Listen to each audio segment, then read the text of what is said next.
if you've seen the way in which, on the one hand, the situation in Syria has not ended up being referred to the International Criminal Court for reasons of vested interests, for reasons of political expediency, essentially because Russia and China vetoed it, used their precious veto to block a resolution that would have taken the situation in Syria to the International Criminal Court last year.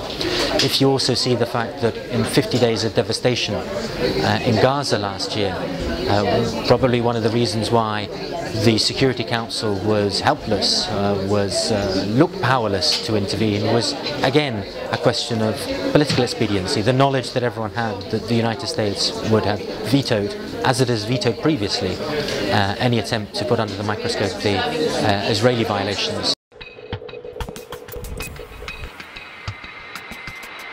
Where there is a glimmer of hope now is that there is at the moment a UN Commission of Inquiry. This is something that Amnesty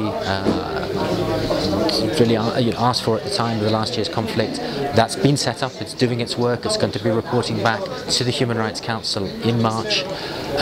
It's going to be investigating, well, it has been investigating violations by both sides, by Israel, by Palestinian armed groups.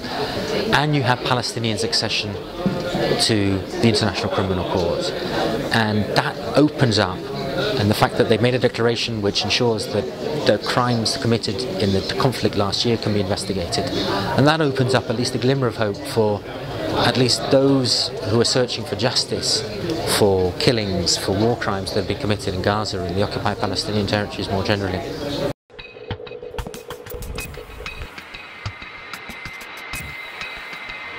There are certainly measures that could be taken by the international community.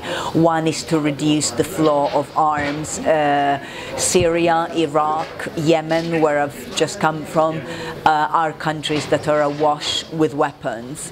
Weapons that are being misused by all the parties involved in the various conflicts. And the failure of the international communities of countries in Europe and the United States specifically to ensure that when they transfer weapons, to make sure that they are not going to be misused in the end.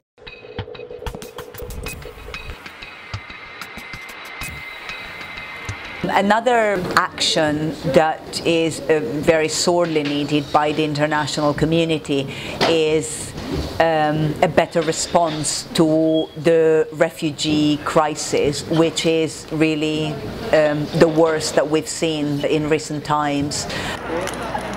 Both the response, the bringing the aid and assistance to the refugees and the displaced people where they are, so in Syria, in Iraq and in the neighboring countries, but also sharing the burden, because obviously the burden is left for the overwhelming majority with the neighboring countries, and specifically I'm thinking here of European countries that are so unwilling to take even the tiniest percentage of these refugees, and so we're seeing, you know, desperate actions with people getting on boats and losing their life every week.